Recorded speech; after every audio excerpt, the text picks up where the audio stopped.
at 0700, is that too early? Our biggest concern is during a pandemic outbreak, if we were to lose, with our planning assumption, 30 to 40% of our workforce, either being ill themselves or caring for someone that is ill, is how do we maintain the reliability of the electric grid across the United States?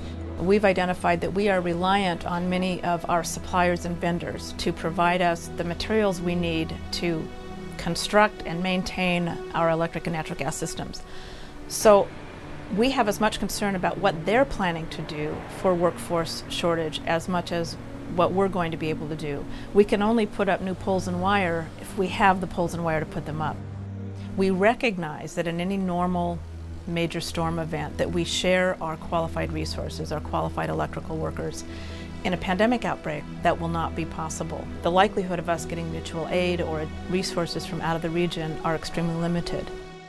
Customers expect us and will want to know whether we'll be able to respond to power outages, to natural gas service delivery issues, public safety issues. And we're going back and looking at every business unit plan that was done for business continuity and saying, look at your plans from a pandemic scenario, looking at the 12 to 18 month time frame.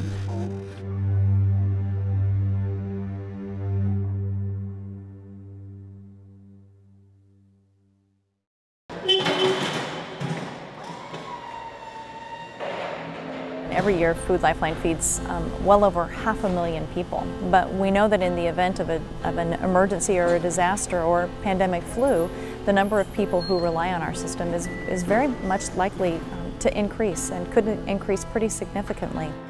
One of the things that we have to think about as an organization is to imagine if our own food sources were cut off. So what if we went on our regular pickup routes on a Monday and our truck came back empty?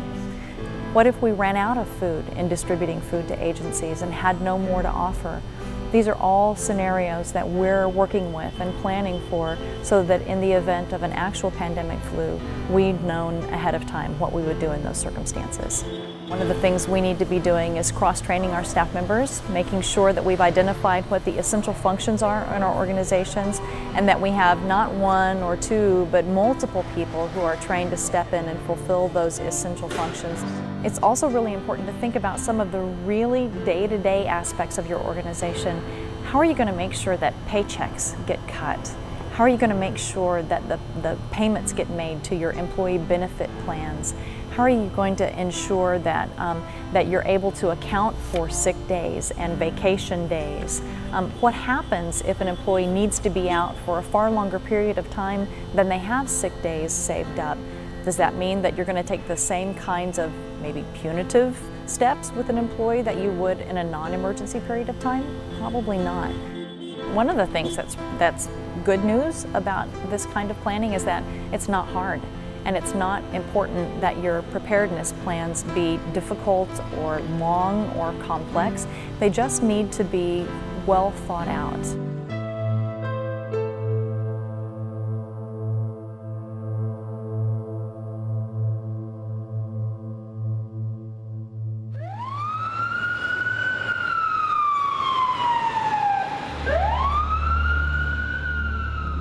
In the event of a pandemic flu, there are some key elements that we really want the general public to know. One is that coming to the hospital most likely will not be the answer, number one, and number two, there's going to be huge issues of capacity. But if pan flu is rampant in the county, every hospital will be in the same situation in terms of running out of supplies. It's beds that we would run out of, it's ventilators that we would run out of. My chances of borrowing from my neighborhood hospital for a supply that's critical to care of pan flu patients just will not happen. We believe that the planning that we're doing now, the stockpiling that we're doing now, all the plans that we're making now will ultimately benefit all of us to take better care of our patients and actually help survivability of our patients.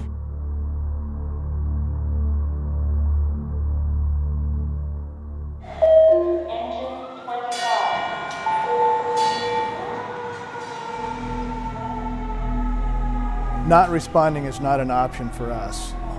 You know, some businesses have talked about telecommuting or alternate shift scheduling or maybe trying to do your work from home. If you've got a fire, we can't telecommute to that fire. If you've just crashed your car, we can't telecommute there. We have to be there in person. You know, What affects the hospital affects us. If the hospital is full and we can't take the patient there, we have to find another location to take them to. We can't drive around with them in the back of the rig until they get better. And this will be an emergency where 911 will also be severely challenged. We will be dealing with many times our normal call volume. So we have to figure out how we can leverage the technology that we have now to address this increase in call volume. One of the issues we've tried to address is not just fire department preparedness, but personal preparedness for our people. Because if they're not prepared at home, they're not going to be able to be at work and be comfortable that their families are taken care of. So we have stressed over the last several years the importance of emergency preparedness. We've thought very long and very hard trying to understand what the impacts will be and how we will respond to those impacts. We have tried to address issues of personnel shortages, of material shortages, fuel, equipment, supplies. How are we going to feed the 200 firefighters on duty when the grocery stores may or may not be open? It's a huge problem, and preparing for it now, we hope, will make us much more successful in the event that it does happen.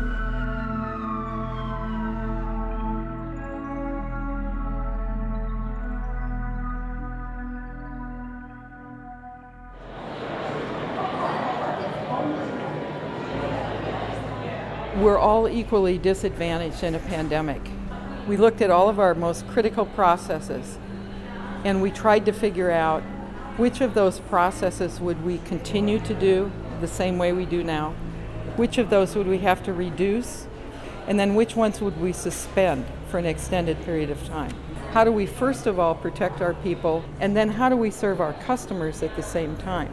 And I think pandemic is kind of the ultimate metaphor for business continuity planning. The more of it we do when we think about an extended duration, the better prepared we are in our regular plans.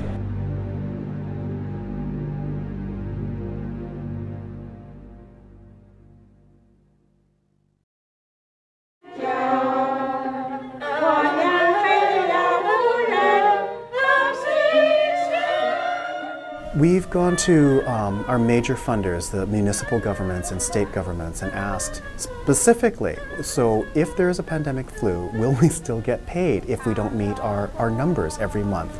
Because that's what our contracts are based on. In the case of a pandemic flu at work here, we would do a number of things. The first thing is just basic hygiene. We do emphasize that we've used the signs provided by public health, and they're in all of our restrooms, and we encourage people to wash their hands frequently, cover their sneezes and coughs. We do encourage, even now, if you are sick, please do not come to work. We know that you're overworked, we know that you're underpaid, but if you come to work when you're sick, you're just going to make me sick, and that means I can't work. And so that's something that we would emphasize even more in the case of pandemic flu. So it's really about the process. It's about sitting down together with your family, your loved ones, your staff, your clients at times, and working through the whole different scenarios and thinking through what might you do. The other thing that's really critical, I think, is working with all of your staff and your family, your own family, to make sure that you have your own personal emergency plan, because if we can't take care of ourselves, we can't take care of our clients, and then we're no use to anyone.